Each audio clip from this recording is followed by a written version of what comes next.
Hi, my name's Jo Gibson. I'm a clinical physiotherapy specialist and upper limb rehabilitation specialist. Until recently, I worked at the Liverpool Upper Limb Unit, and then very recently, I've had a change of direction.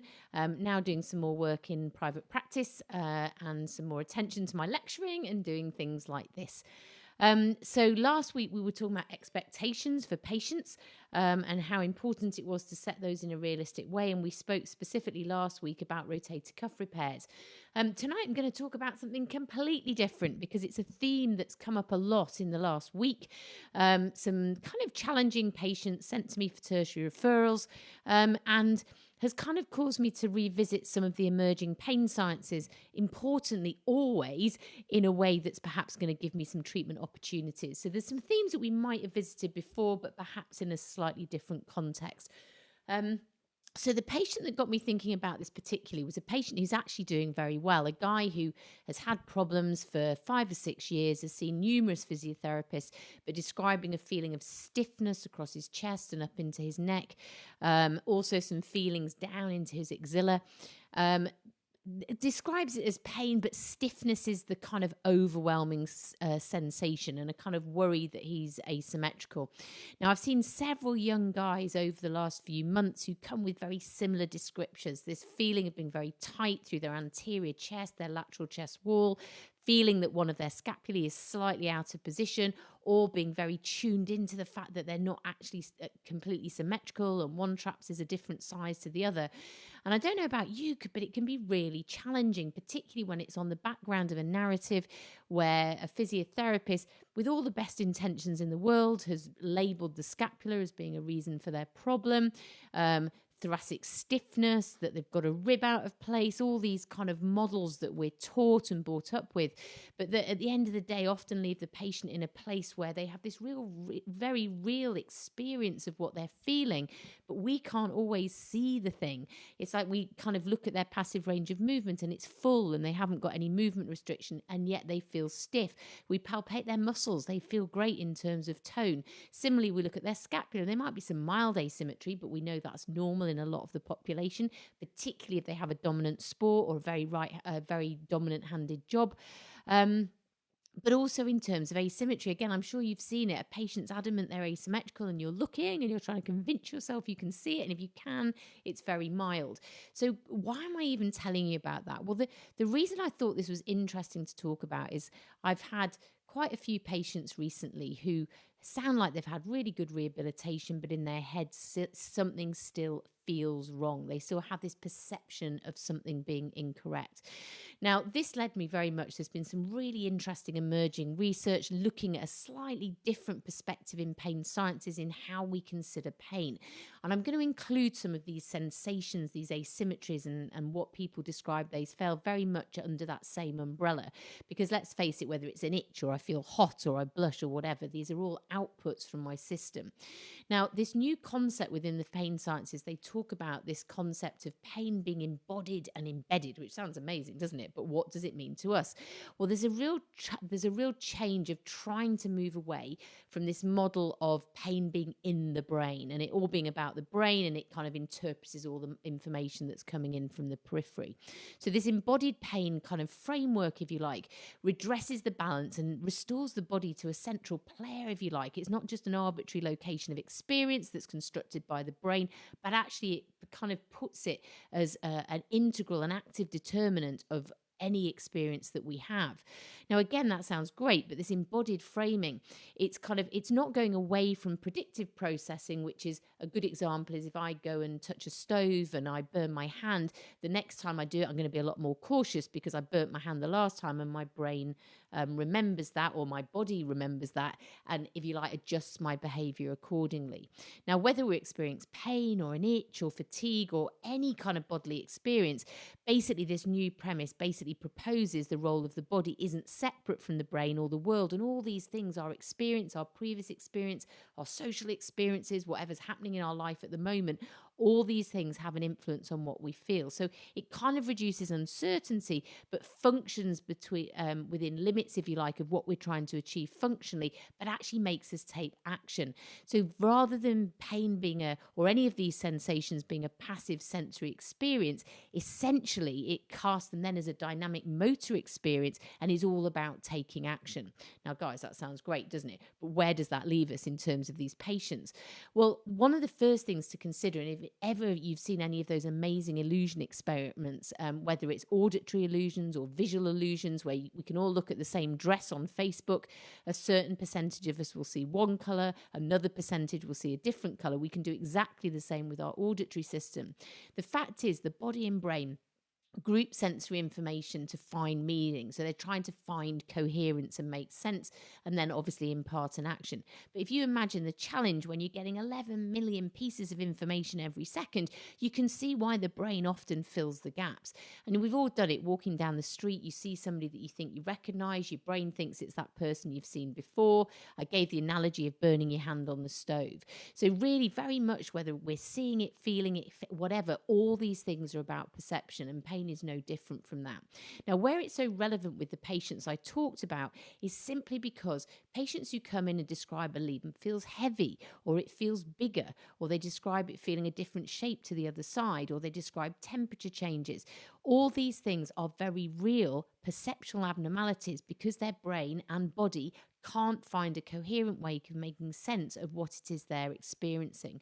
Now, if you imagine that all these things can be influenced by somebody's emotions, their thoughts, their beliefs, what they've been told, these things, all those descending influences, if you like, or all those kind of psychosocial perspectives, actually influence what the brain and the body will put a spotlight on. And if those things go on for long enough, then you can imagine that becomes a very ingrained behavior. So if you like, the brain and the body are looking for markers all the time to try and find that coherence. But once that gets ingrained, it gets harder and harder to override it. And I think if you think of examples of our sympathetic system, the other thing that's really important to understand with this sort of increased understanding, if you like, in the science, is that our conscious expectations and our conscious beliefs can be very, very different from our subconscious and our brain and our body. So those two things themselves don't always match.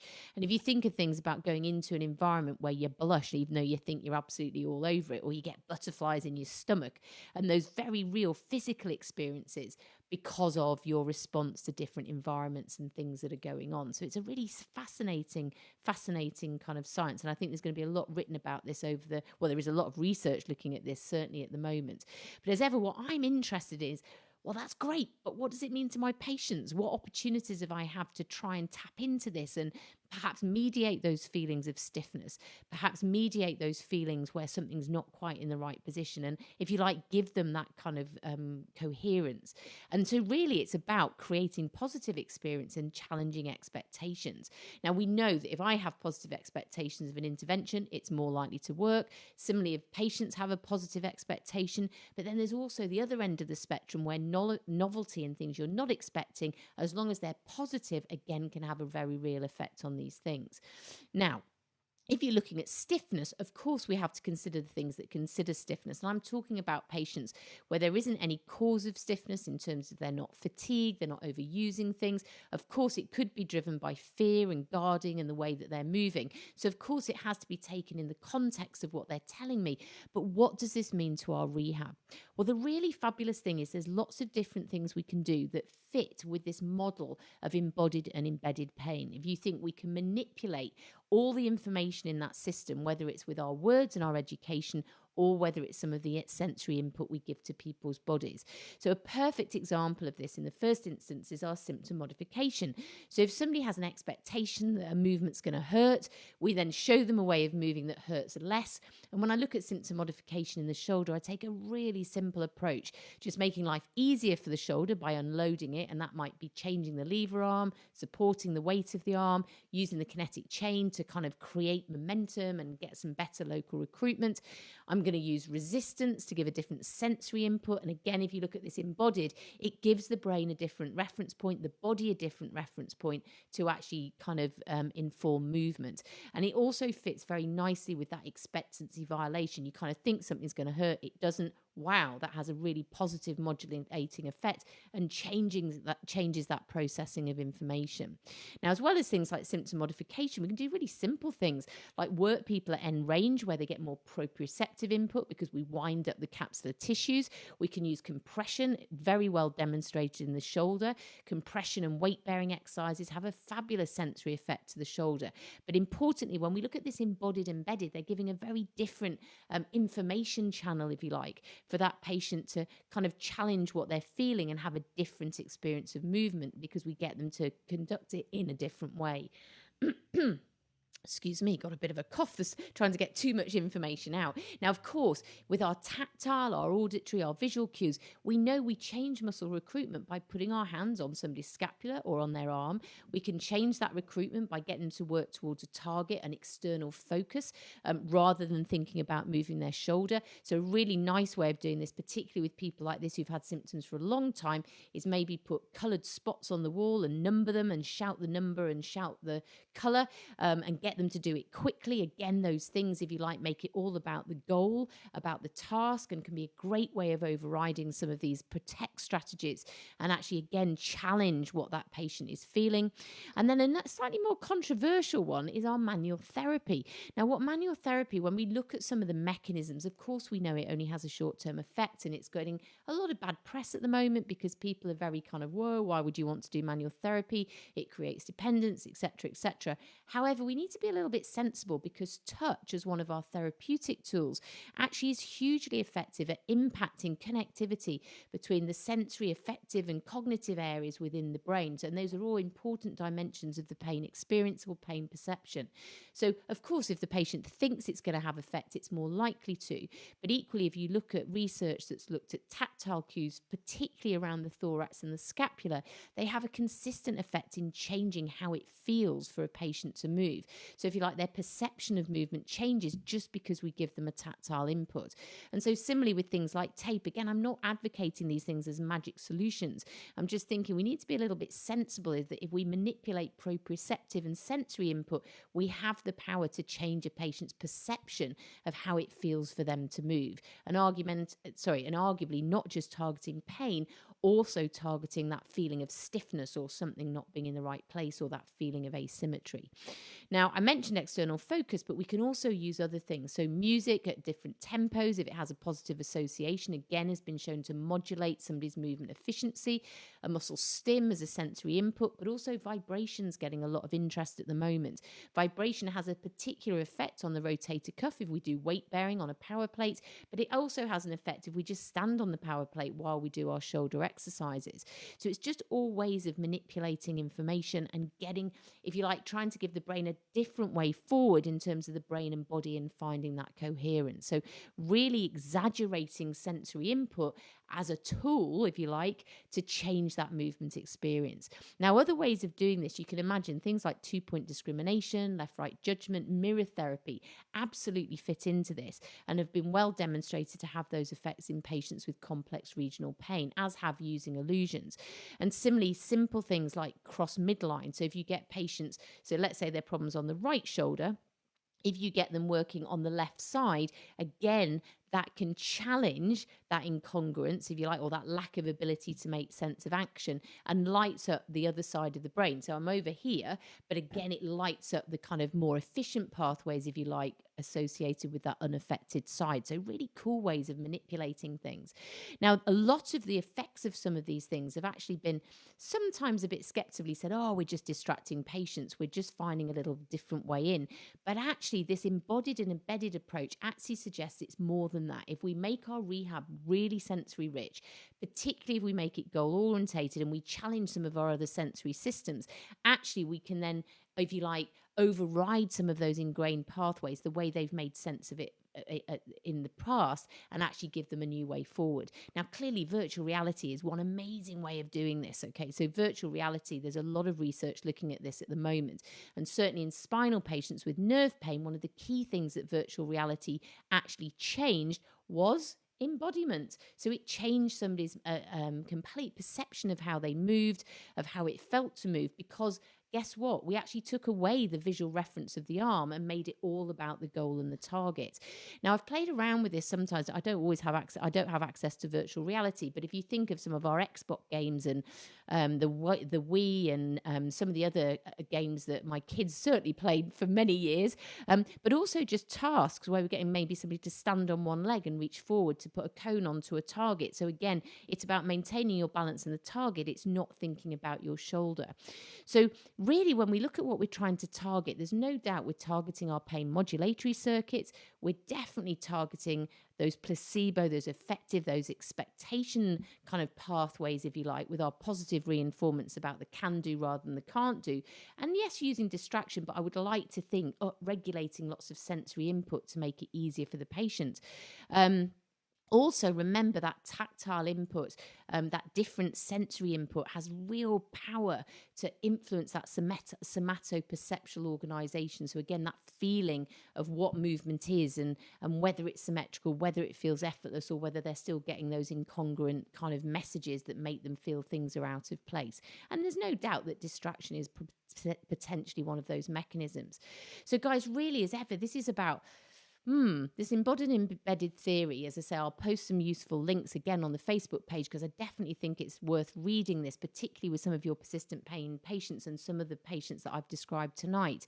But as ever, it just comes back to some really simple things. The first thing, as ever, is our communication, our superpower, because there's no doubt the importance of understanding the backstory. One of the common themes with many of these patients that I'd seen was having to change a very negative narrative they had, where they expected I was going to click things back into position, manipulate things, work specific muscles, put scapulas back in place, all sorts of things. But what's really important, if we look at the communication literature, it's clear that if we use these sorts of words about things being out of place, things being malaligned, it actually increases fragility and protective behaviours in our patients. So, of course, education and challenging that narrative is key.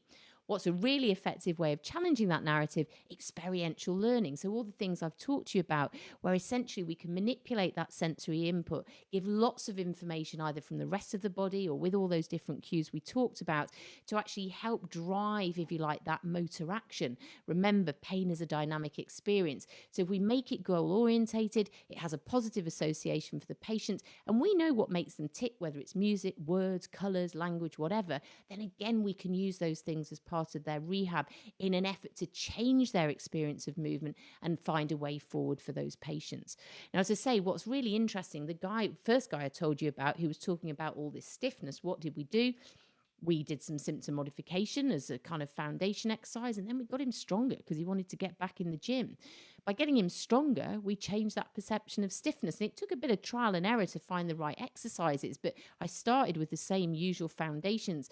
And actually, I found with him that less was more in terms of my explanations. More was effective in terms of his movement. And if you like, almost like those experiments, our symptom modification with different sensory cues to find what really felt good for him.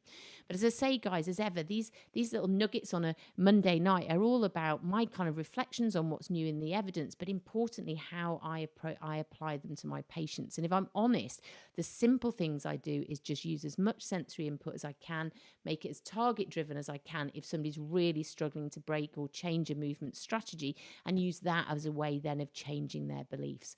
So I hope that was useful. Some musings from Jo today. As I say, I need to do some more reading about this embodied and embedded kind of concept myself. Been very lucky to be involved in writing up some work with some very intelligent people that I'm learning from all the time. But I think it just shows that really when we think of pain as a dynamic motor experience and being about action, it really helps us see that the power of giving input that potentially changes that empowers us as clinicians, but importantly empowers our patients too. So I hope you've taken some useful things about that. A kind of slightly different subject. We'll get back to some other expectation-led stuff next week, I think. But let's just see if we've got any questions. Put my glasses on because I can't see anything. Morning, Adrian. I don't know where you are if it's the morning, but thanks for joining. So Tim, hi Tim, good to have you here again. So Tim says, can hypnotherapy play a role in rehabilitation in those patients that don't respond to specialized physiotherapy modalities? Oh, Tim, absolutely. So Kathy Barrett, who I've been lucky to work with over the years, she actually looked at using hypnotherapy in patients with complex instabilities. So what we probably, in our effort to signpost treatment options, labeled muscle patterning many years ago, but really, again, just reflected an exaggeration of the protective strategies that we see in many patients with shoulder pain. It just happens in some patients, it manifests significantly enough to cause instability. There isn't any published outcomes to my knowledge. I must check in with Kathy, but as far as I know, there's not been a series of patients, but certainly anecdotally, and in a article I commissioned her to do for the Journal of Shoulder and Elbow Surgery, she talked about this as a potential way in. Now, personally, it's not something I've had experience of. I know you've had some personal experience, and there's absolutely no doubt that it's potentially one tool to reset the brain, if you like, or again, I don't fully understand the mechanisms, but I think if you look at this embodied concept, anything that helps override what has become a very ingrained way of the brain and body making coherence of what they're experiencing, then it makes sense that hypnotherapy, like virtual reality, could be a potential way of almost resetting things and giving the brain a very different experience through the body and movement, and therefore challenging that narrative. So a little bit of maybe not the answer you wanted, but in terms of my understanding where it's at. So yes, definitely it's got potential. But I think as my caveat with all these things, and that's why I talked about the importance of hearing the patient narrative and what's led them to the belief system that they've got, is that with the best will in the world, if I don't hear that story, I don't acknowledge the things that have contributed to it, and also the fact those wider psychosocial issues, so stress, difficult things in their life, all these things can manifest as a physical experience. So all of this is absolutely underpinned by effective communication and understanding that patient's story to help them make sense of that experience that they're having. So I hope that answers that, Tim. Great question as ever. Adrian's in New Zealand. Adrian, awesome to have you here. Thank you. It's my privilege to have you joining us. It's great to have people from all over the world. Jane, lots of things to include. So yeah, and Jane, I don't want anybody to feel disempowered by this. This is really an opportunity just to reflect. And I say, we can certainly talk about some more patience and how I've made that real, but it's really to give you some ideas of what's out there. And I think what's exciting about these new prospects is they do give us a way forward. And we all give ourselves a hard time when perhaps a patient's not doing as well as we think they should. My default is always that communication narrative. But I think this is a really nice way of looking at if you like, the power of our sensory input and how the wonder of neuroplasticity and how we can change somebody's moving experience really effectively, very, very quickly. The challenge is how that becomes normal for them. So thank you for your comments. Reiterate with video patient on their phone to reinforce movement. Absolutely. Brian says pain elimination techniques such as old pain to go are excellent for chronic. Oh, I'll have to look at that, Brian. Thank you very much. I shall have a look at that before next time. And I might be back with some questions. So thank you very much for sharing that. That's awesome. And I think, Jane, in terms of your question, I think the other thing that's really interesting is sometimes using video and a change in experience to, again, challenge that narrative in a positive way in terms of perhaps particularly when patients are very vigilant about scapulae and what they're doing and everything. So yes, again, a visual input, lots of different ways, but it's all about finding what works for that patient. So the more it resonates with things that are positive to them, then the more sensory effect it's likely to have. So guys, as ever, my 15 minutes has ended up being 25, but that's because of all you guys and your fantastic comments and contributions. So thank you so much for that. I'll be back next Monday at the usual time of 7 o'clock with some more shoulder musings. Guys, don't forget, if there's some key things you'd like me to chat about or reflect on, or particular patient challenges that you've experienced, feel free to post those on the Clinical Edge public page, because I'm always looking for new things to talk about. I've got lists and lists of things I think are interesting to you. This was a bit of an indulgent one for me tonight because it's something I've been talking a lot about over the last couple of weeks just because of some slightly different lectures I've had to do. But I'm always looking about new alternatives to help our patients that perhaps the normal stuff isn't working. So I hope you found that useful. Thanks as ever for joining, and I will look forward to seeing you next Monday. And as I say, for those of you who've given me some homework, thank you very much too. And I shall look forward to looking all that up. Bye for now and enjoy the rest of your week.